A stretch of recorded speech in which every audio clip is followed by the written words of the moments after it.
Lovely. So we at OceanWise we are headquartered in Vancouver, BC. So I'm actually on the traditional, ancestral, and unceded territories of the Musqueam, Squamish, and Tsleil-Waututh First Peoples. I'm really grateful to be here and to be able to connect with others around Canada and in other countries from on their unceded lands today.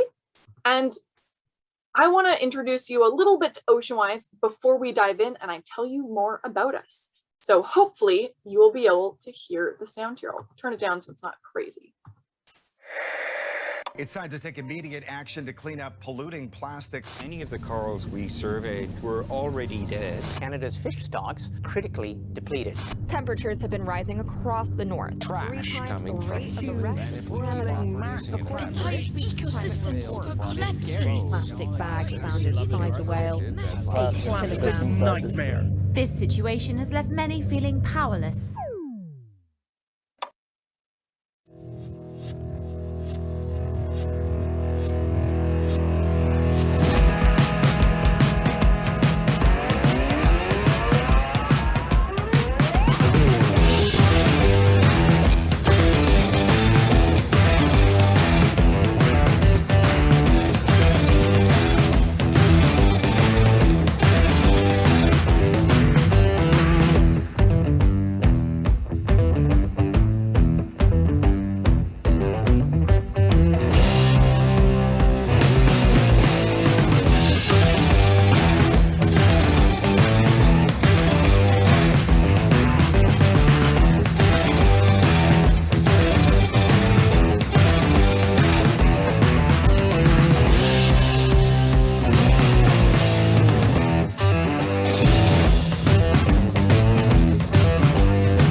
Because together, we can save our oceans.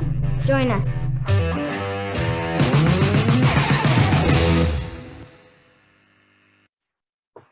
So that gives you a little bit of an introduction to who we are at OceanWise. We are looking to tackle some big issues or challenges within our planet, the ocean, but the ocean is connected to the entire planet. So of course, that means that we are looking at other connections as well. So who are we? What are we doing? We are focusing on education today. So some of the kind of aspects that we have here. So our mobile programs, our online learning, our education resources, but OceanWise itself, we're a conservation association. We are looking to be more of an international entity, but we are have a presence across Canada. And our mission is to inspire the global community to become OceanWise by increasing its understanding, wonder, and appreciation for our oceans. And we have three big threats to our planet and the ocean itself that we are focusing on so that we can have a bigger, stronger impact from us as parts of OceanWise and to all the people that we connect with. So the three that we target are climate change, also connects into ocean acidification, overfishing, where we have our sustainable seafood program. If you've ever seen that OceanWise symbol, that little fish on a seafood item, that labels it as a smarter choice for the ocean. And then also that pollution, all that plastic or noise that we are seeing today around the entire planet, especially in the ocean. So there's lots of big threats that we're going to have there. And all of this does relate a lot to what being a scout and a scouter is all about.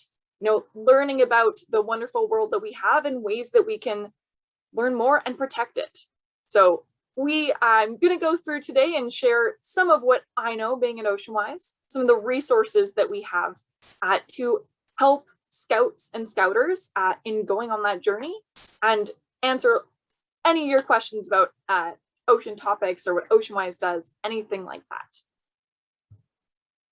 but I wanted to share a couple of the cool resources that we have so that you as scouters and your scouts can dive into some of these bigger ocean challenges or issues.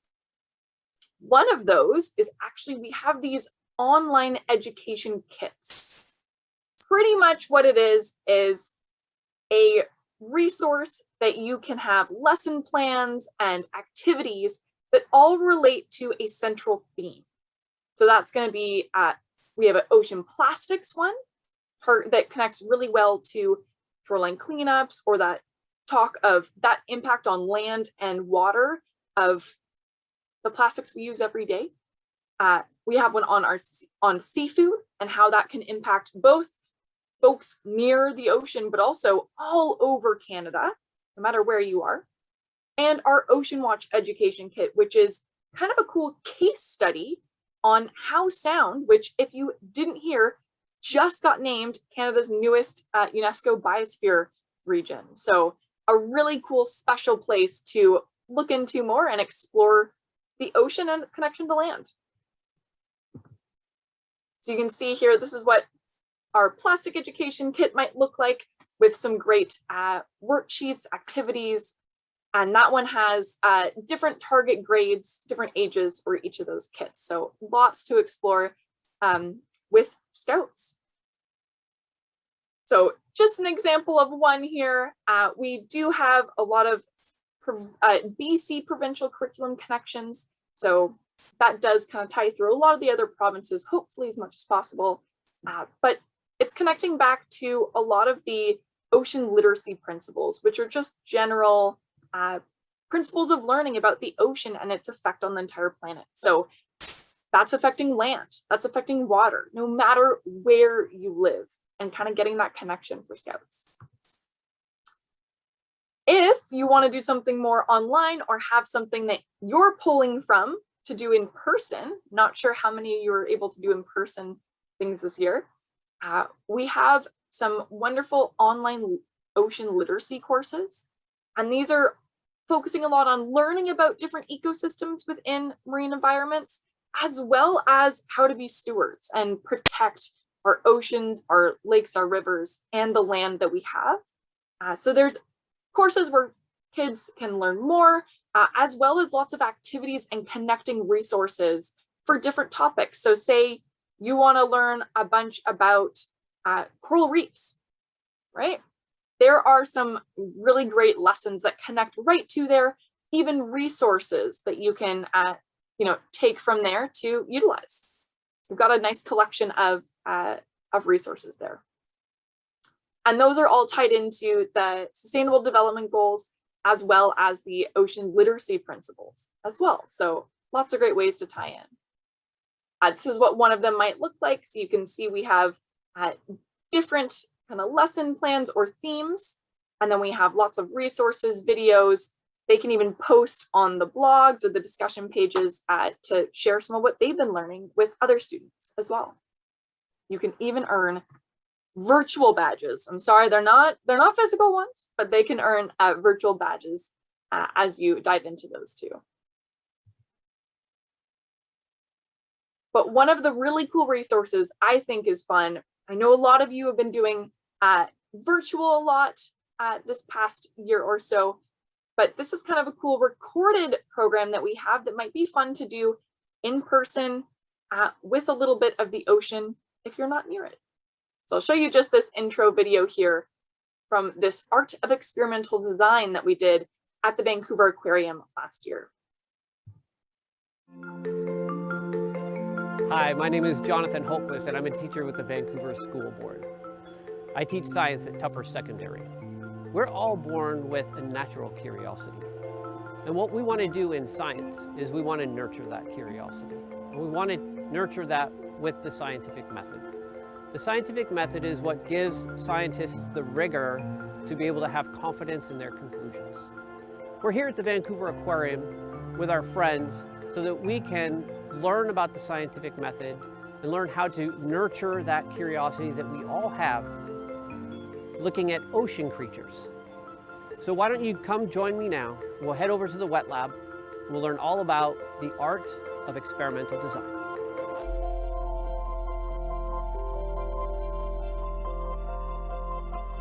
All right, so we're in the wet lab here at the Vancouver Aquarium.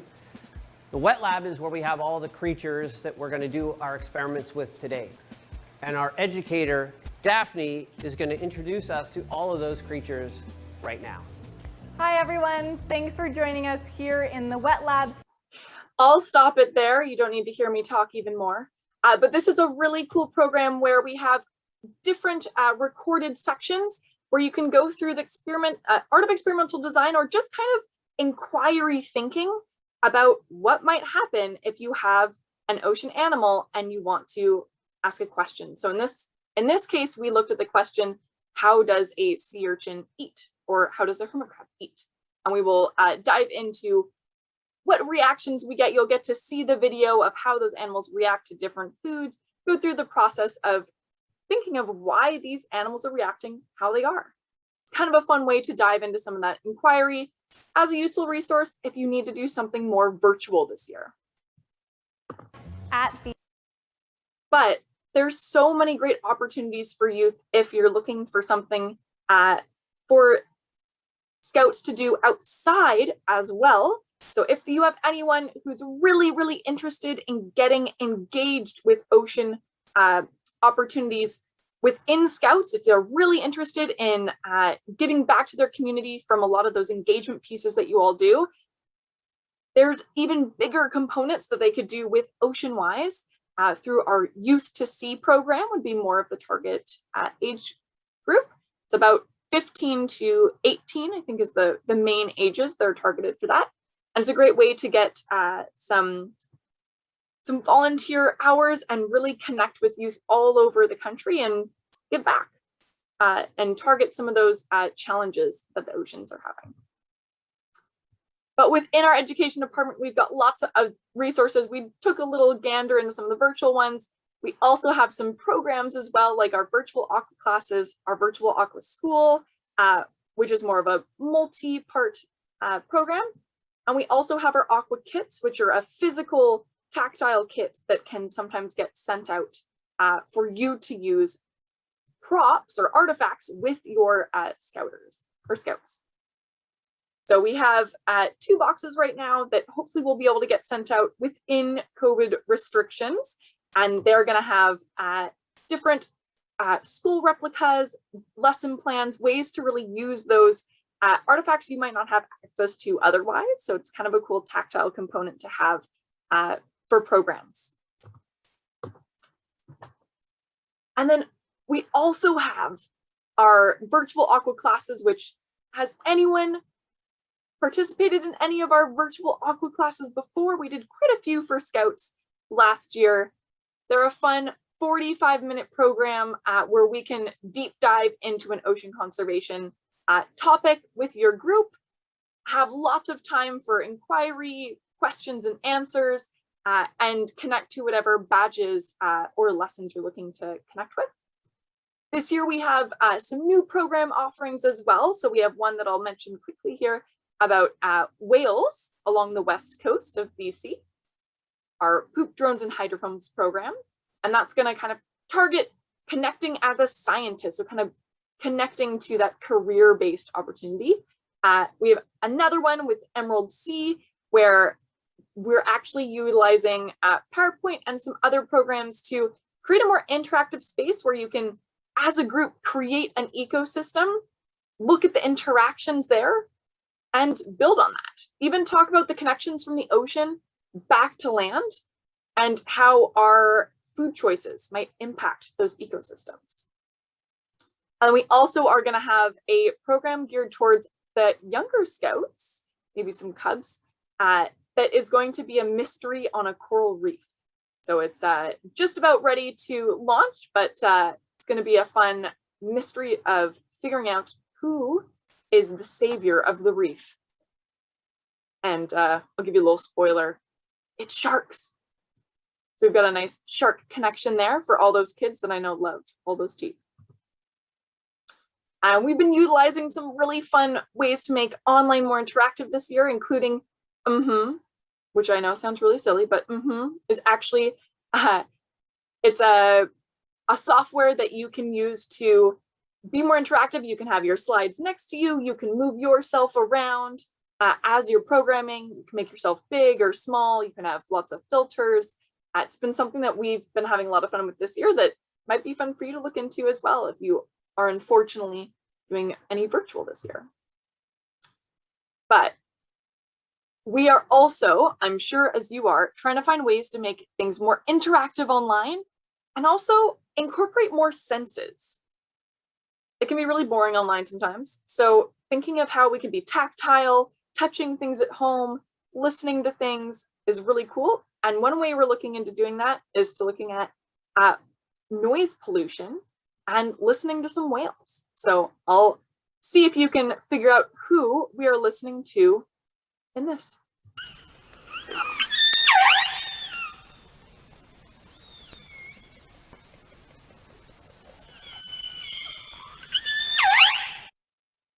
Any guesses as to who that would be?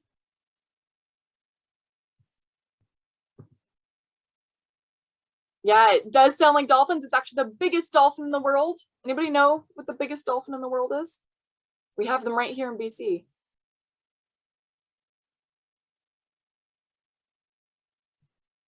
That's right, we've got the killer whales. So you were actually listening to killer whales. They're the biggest dolphin. They are within the whales, but dolphins are a section of the whales.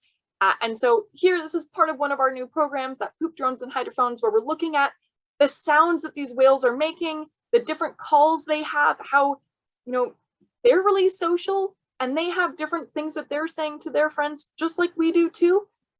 And looking at how other noises might impact that, such as human boat and other noises. So we have some fun interactive guessing games, ID matching, and more to add to that. We really want to get that excitement around the ocean and nature itself. And one of the ways we're also getting people excited is, I know you all, love this buzzword, but poop. So we are also taking a gander into whale poop and how we at Oceanwise have researchers that are looking into that as an indicator of the health of different whales and other dolphins and porpoises as well. Great question from Jim. Do different orcapods have different sounds? Yes. So actually, I'll go backwards here. For our southern resident killer whales, there's actually 3 pods that hang around BC and Washington State year round. There's also our visiting orcas that would be the transient killer whales that visit during the summer, but each pod will have different calls and even different dialects. So almost like an accent that you can identify.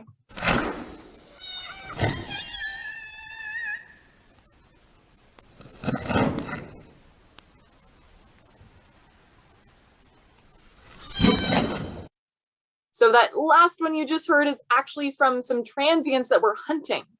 So they're actually trying to communicate back and forth how they're going to take down that seal or sea lion that they were hunting. So definitely chatterboxes. They definitely have different calls for different sayings, for sure. So we're looking into ways to really, get everyone excited and talk about some really cool research that can help us figure out ways that we can make a difference for the planet. And a great way to get folks really excited about that is we're starting to offer live programs outside from the beach. So what's better than learning about whales, but learning about whales from right at the beach, where we actually see transient killer whales and residents travel in the summer. Great question, Doug. Would programs such as that be geared towards the 5 to 7 year olds? I think that's Cubs, correct me if I'm wrong. That program, we are looking to make a little bit more of a younger version for that age group. Okay, Beavers, thank you. Right now, it would be more towards that kind of 8 to 10 for Cubs, and then maybe the next group as well. But we are trying to make some programs that are going to be more beaver appropriate, just like that Coral Reefs program that should be ready to go here shortly. So definitely looking to make sure that we have offerings for all ages. And I want to share a bit of one of our pre-recorded programs that we're thinking of offering, potentially with an option for question and answer as an additional bit afterwards. So take a look at Andrew, one of our online coordinators. Often, humpback flukes will have individual patterns that make them easy to identify, just like a fingerprint. No two tail flukes or fingerprints are the same. So let's see if you can identify who's who.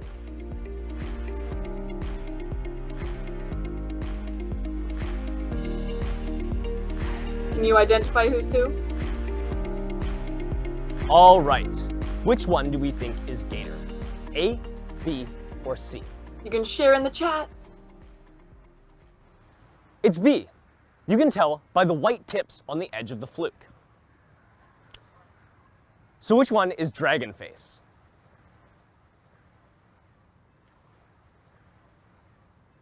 It's C. You can tell it's dragon face by the white patch on the left side of the fluke that looks like the face of a dragon.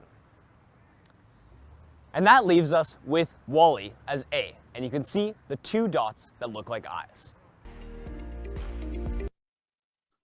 So this and the next one are a snippet from our recording of our whale trail program, going into more about whales along the BC coast. Often, and ways that we can humpback help. flukes will have individual patterns that make them easy to identify. Here we go. It's time for a quick true or false. I want you to put your thumbs up for true and your thumbs down for false. Are you ready? True or false? We have dolphins off of the coast of British Columbia. What do you think?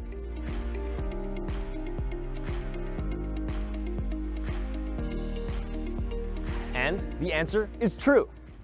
This is the Pacific white-sided dolphin. They are very social and playful animals that travel in large groups of up to 100. They're about 8 feet or 2.4 meters long and about the length of a bed, and can easily be spotted by their hooked white dorsal fin. So that's a little bit of a dive into what we are looking to offer this year as potentially a pre-recorded session that you could look into. We could even have a Q&A session afterwards, or you can just dive in at your own speed with your group as well. It's a great way if you live maybe not next to the ocean to connect and find that connection from the ocean to the waters and the animals that you have around where you are. So a great option to kind of explore a whole bunch of the different whales and dolphins and porpoises along the coast. How to ID them, just like our scientists at OceanWise, and some of the ways that we can help, which we're going to dive into right now ourselves. So I'll share my screen again, because I want to let you know that there are some really cool ways to actively help. Some of them a little bit hard if you aren't along the coast, but really cool to think of for any animal that you might see on land or water as well. So we have a whale report app where you can actually report a sighting of a whale or cetacean, and that alerts boaters in the area that there is an animal there. They need to slow down and keep their distance. Does anyone know of any apps or any programs or anything that do something like that for animals on land or in freshwater? Anyone heard of any? Or at least for identifying where animals are? Yeah, Susan, I see iNaturalist, definitely. Yeah, iNaturalist and Seek, which is kind of the easier version for younger groups, are a great way to connect back with identifying what's what, where you are, no matter where. And that data actually goes back to scientists to learn about maybe if animals are starting to be seen farther north where it's warmer, or maybe there's an invasive species that's been identified. So it's a real life way to be a citizen scientist, connecting to the ecosystems near you.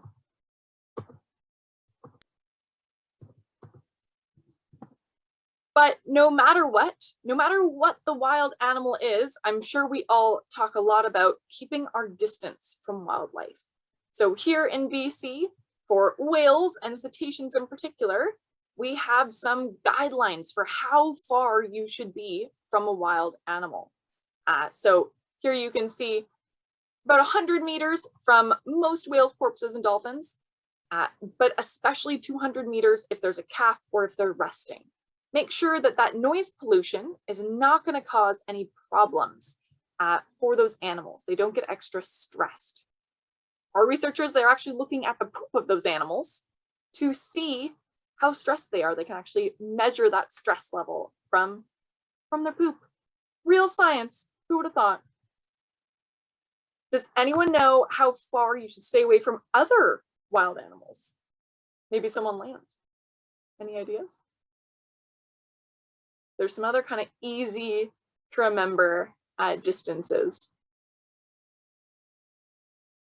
I've heard commonly said for bears that you want to be, at least it should be a thumb's sight away from you. So if you hold your thumb up, it should be no bigger than your thumb in your vision to make sure it's far enough away and you aren't getting up close to that wild animal, scaring it or getting it used to having humans around it.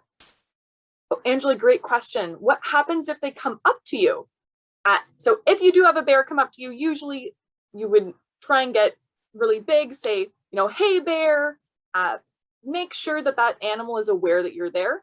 The biggest thing to do is actually be preventative and make sure that you're making noise where you know you're in bear territory. So I personally try and do that as much as possible on hikes here in BC, and that makes sure that I see the least amount of bears possible. Most of the times I have come across bears, it's because I wasn't actually being loud. So they didn't think that there was anyone around. They're scared of you for the most part, at least those black bears. All right, any other ideas for how far to stay away from any wild animals? And that includes all those animals we see around town too. Usually we just want to keep our distance, make sure that they're not getting too friendly with us. I don't know if you've heard, but in BC, in Stanley Park, we are actually doing a coyote cull right now because there are a lot of people feeding the animals during COVID and less people in the park. So the coyotes started taking it back and started getting really aggressive towards humans.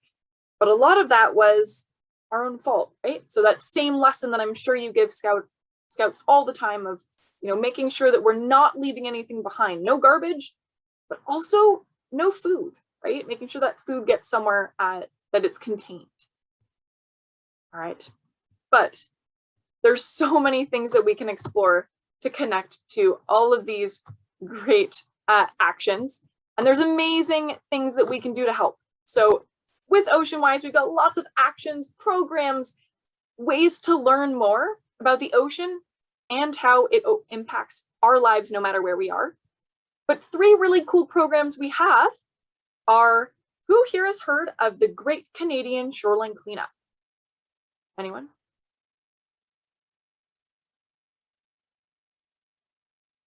It's a pretty popular program where you can have tools to help you lead a cleanup in your, wherever you live. It does not have to be a beach or a river or a lake. It can be anywhere that there's a storm drain. Because as we all know, any garbage can go down that drain and go into any body of water. So anywhere is a great spot for a cleanup.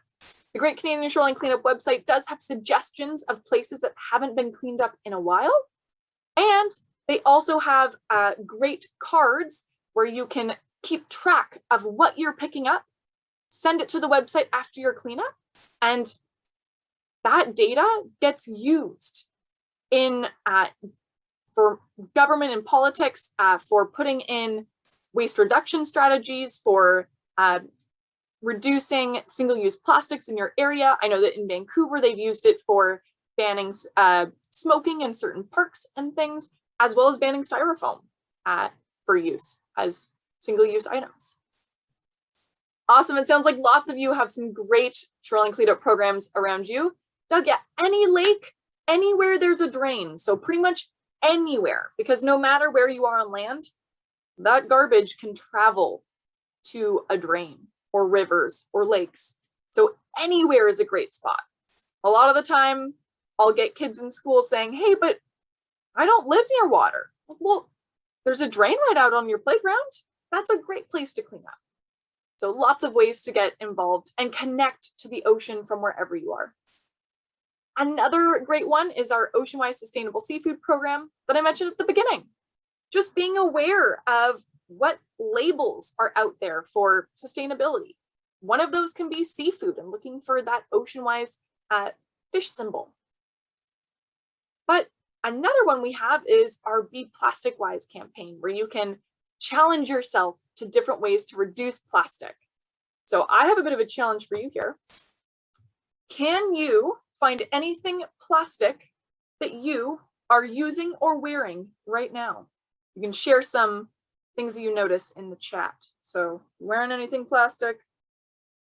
Any items around you? Yeah, pen, glasses case. Yeah, maybe even glasses. My frames are plastic.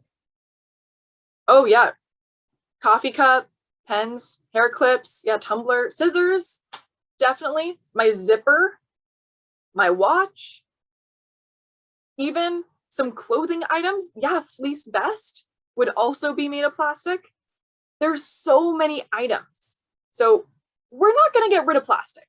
It's really, really useful. It's really important, especially during COVID, for a lot of protective equipment, having things be sanitary, but there's a lot of single-use items that we can avoid.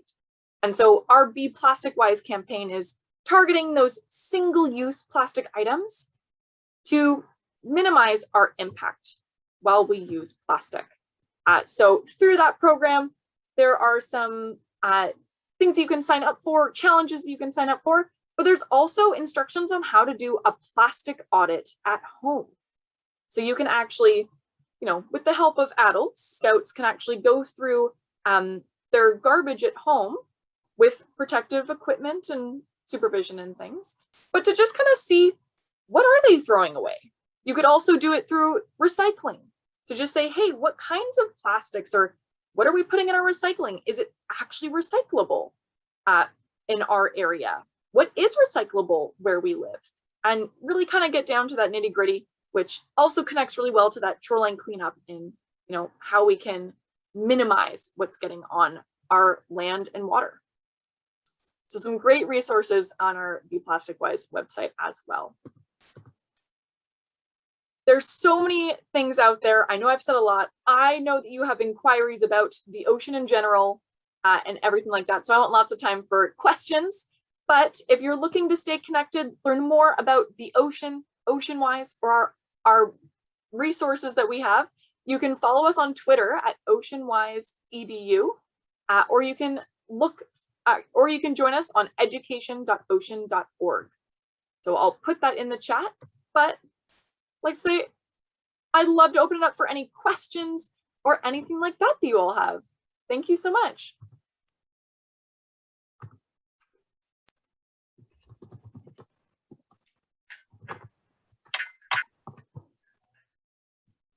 Daphne, I noticed there was quite a few people in the chat that were shoreline coordinators, or they've done. How do you become a shoreline coordinator? It's a really good question. So you can actually sign up on the Shoreline Cleanup website.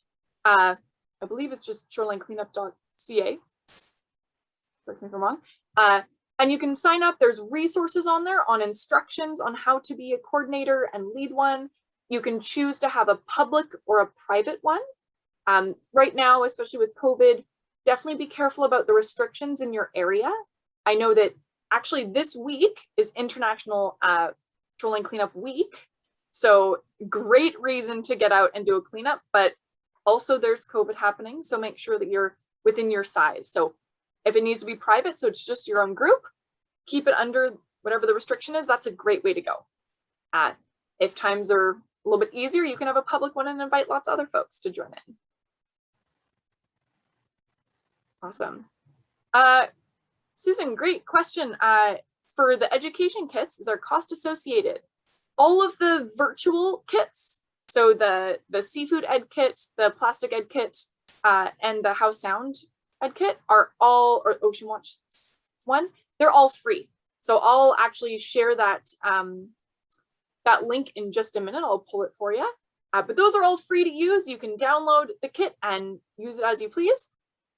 The Aqua kits, so the ones that had the props and everything, those do have a cost associated with them.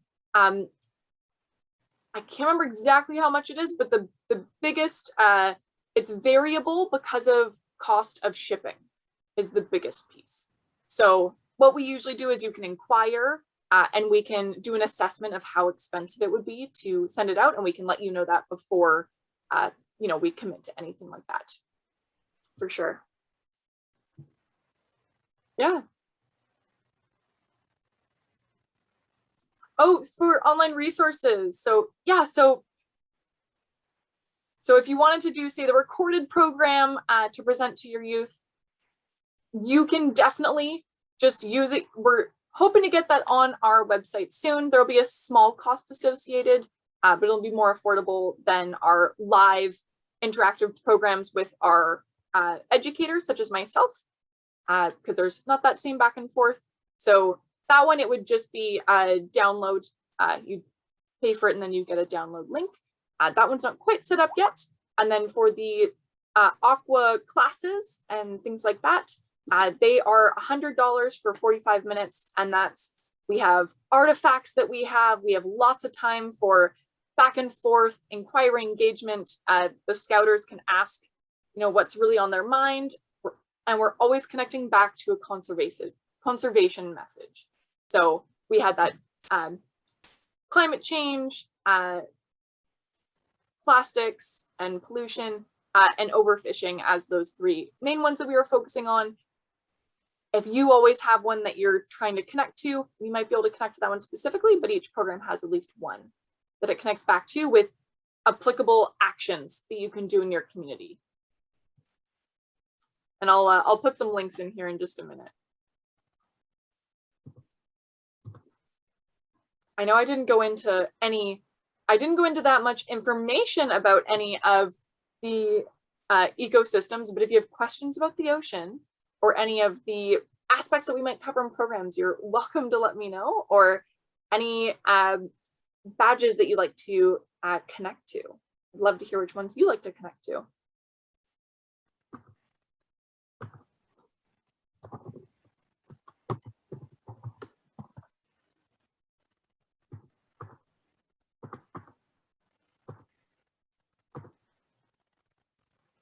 Oh, which adventure skills does it connect to?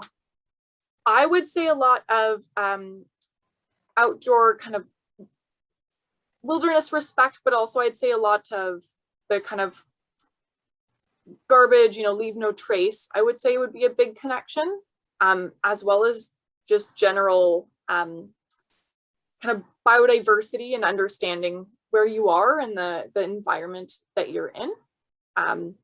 I would say for adventure skills, but you know what, if you have something that's more specific, we may be able to slightly cater a program to that, especially with the live programs. A lot of it's inquiry based, so whatever Scouts are asking or inquiring about, we can kind of address that as we go through and connect back to the program usually. Yeah, science and nature personal badges, for sure. We've got lots of connections there. And a lot of our programs are looking to connect a little bit more towards the research that we have at OceanWise, so that we can kind of connect in that careers aspect and feel like you're really connecting to those actions and those animals, for sure.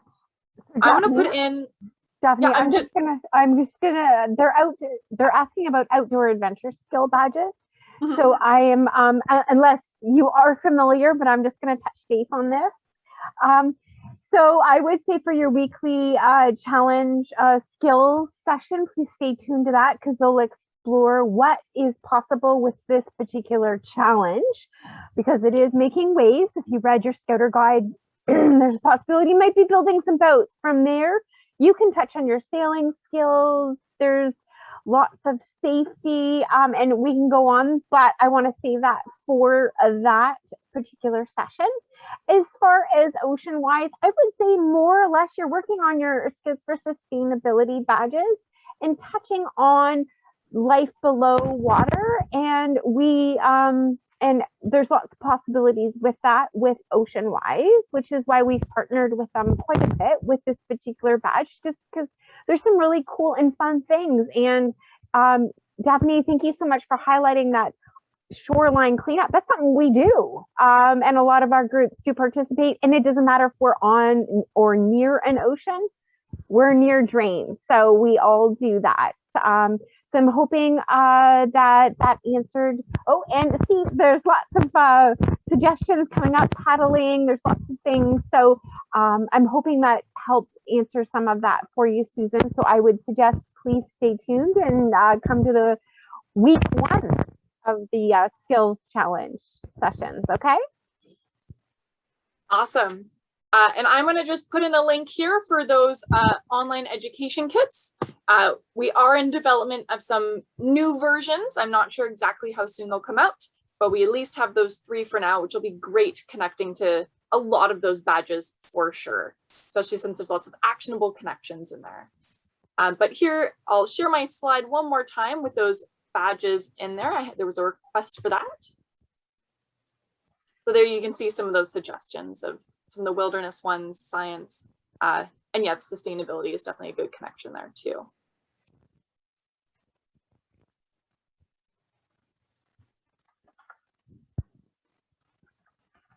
Are there any other questions about anything anyone really wanted me to connect to today, or anything that I didn't manage to in the program?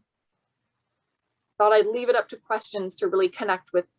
We've got so much that we do at OceanWise. I figured I'd leave it up to questions for any more specifics on ocean or connecting or offerings, or anything that you can do in your own programs with your scouts to make things more exciting.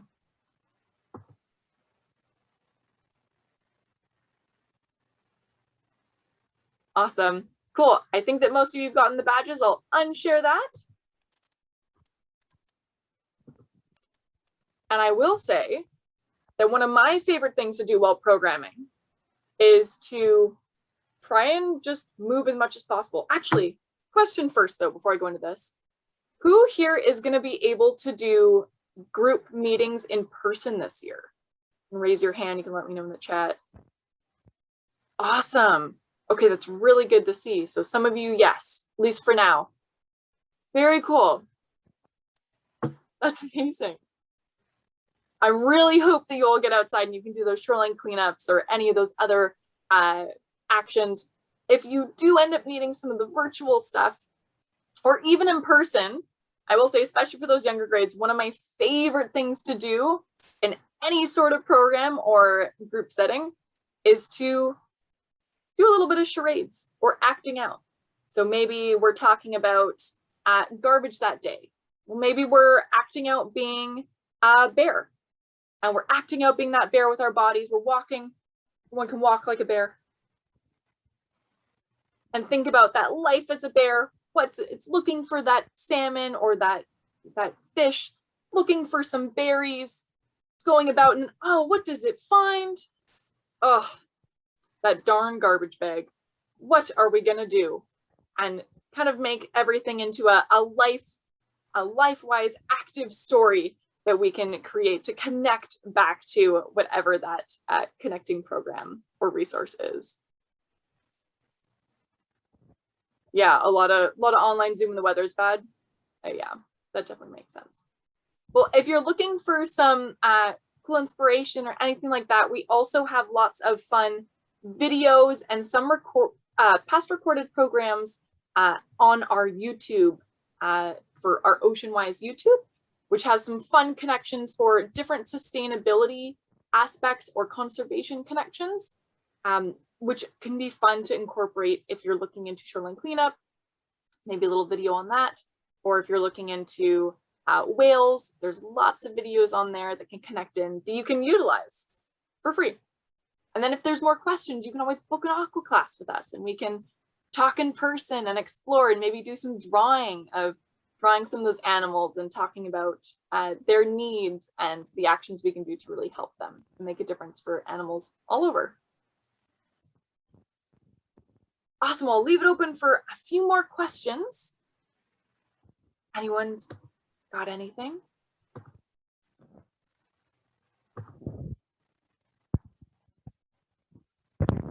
And also, you guys know the drill.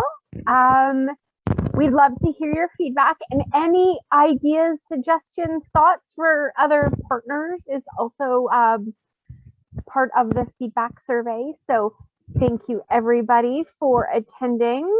If you do have questions, please stay and ask. Use the chat or come off your mute. And the other thing is, if anyone's interested in joining the program support team, we have a lovely little short survey as well. We always have lots of fun, and we get to work with partners like OceanWise. So that's part of the team. So feel free to fill in that survey. We'd love to have you. And then I'm just going to put it back to that other survey for the feedback. But again, questions for, please ask.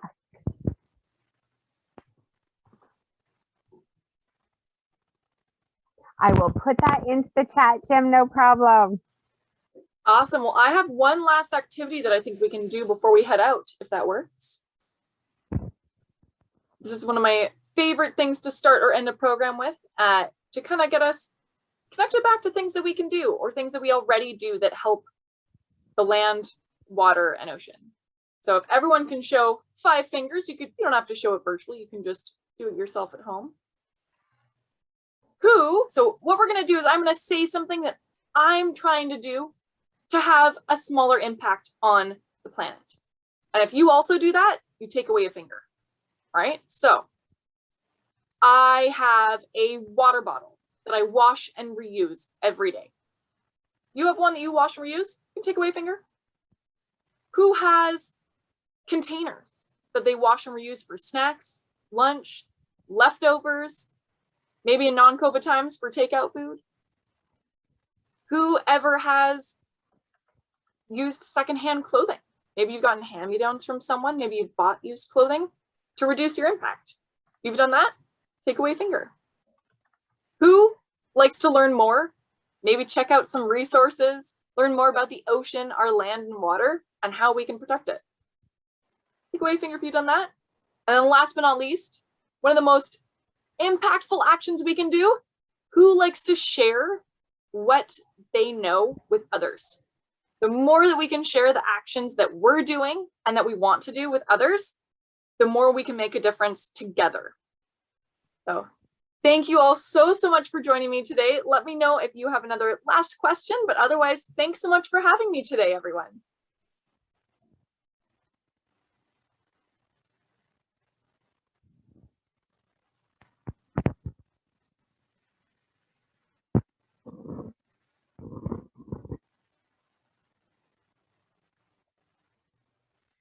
All right. Thank you, everybody, for joining us. I hope everyone has a great night.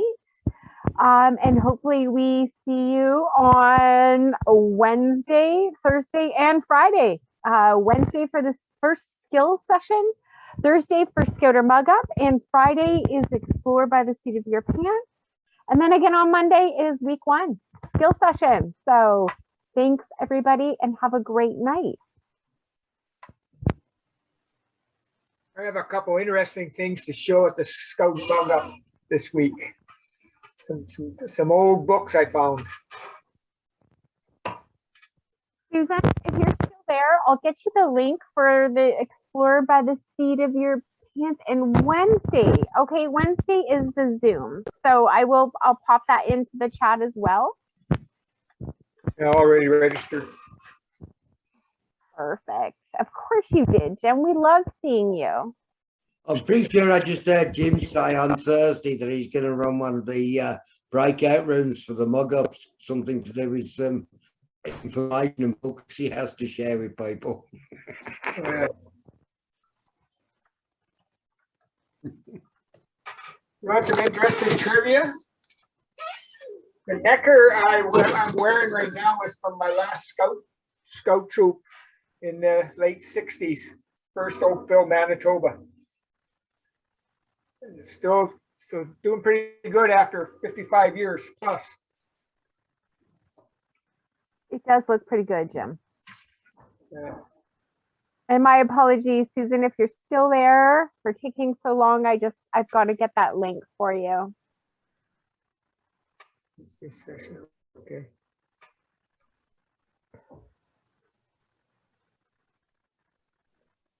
Susan, you saying the link doesn't work out to the David Eustace Centre, or? Yep, you can always go into the David Eustace Learning Center. Thank you, Dave. I just tried to work out which link isn't working so that we can fix it. That was all. That's the easiest way. No, it would be much easier for sure. The David Eustace Learning Center, there we go. There's the other registration form for Explore by the Seat of Your Pants. Portal. On the Scout portal. Okay, I'll have to check into that. Susan, is that are you in the David Eustace Learning Center? Can you come off mute, or are you not able to?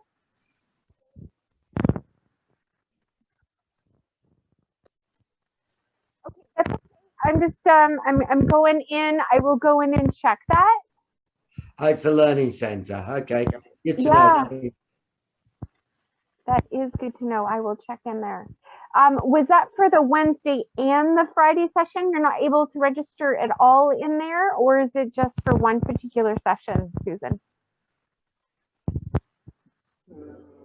Oh, okay. Okay, that is. I had somebody that tried to register tonight and went into the same location, couldn't find it. Okay, so when you're going into the David Eustace Learning Center, you know what? I'm just going to take you guys in because you're all here, so let's do it. So we're in My Scouts. I went into the David Eustace Learning Center. Here I am, so I'm gonna click out of there. I'm going into that David Eustace Learning Center.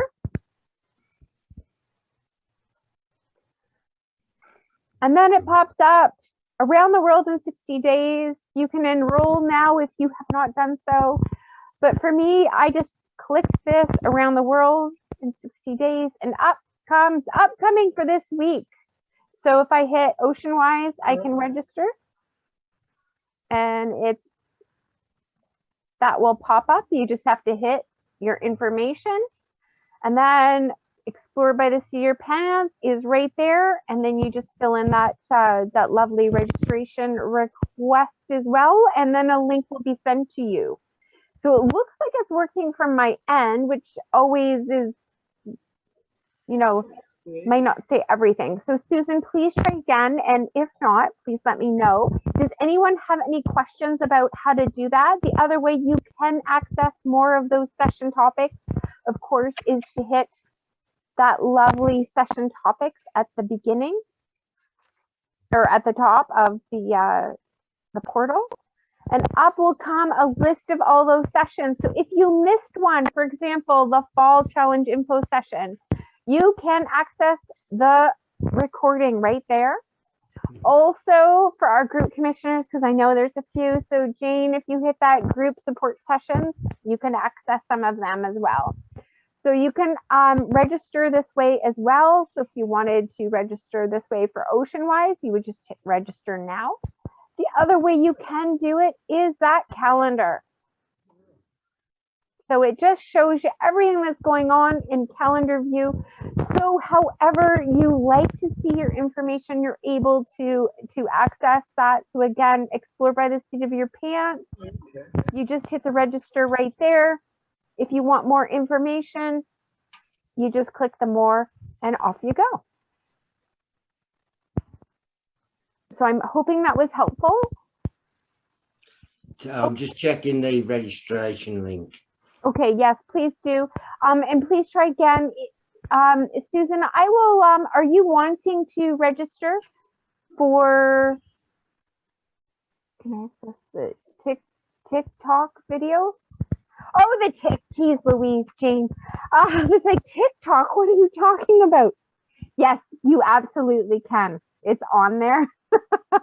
Tick and Lyme disease is on the portal, yes. And Susan, if you are having some problems, anyone having problems, I'm gonna put my email in here. You can send me an email. You can also do program support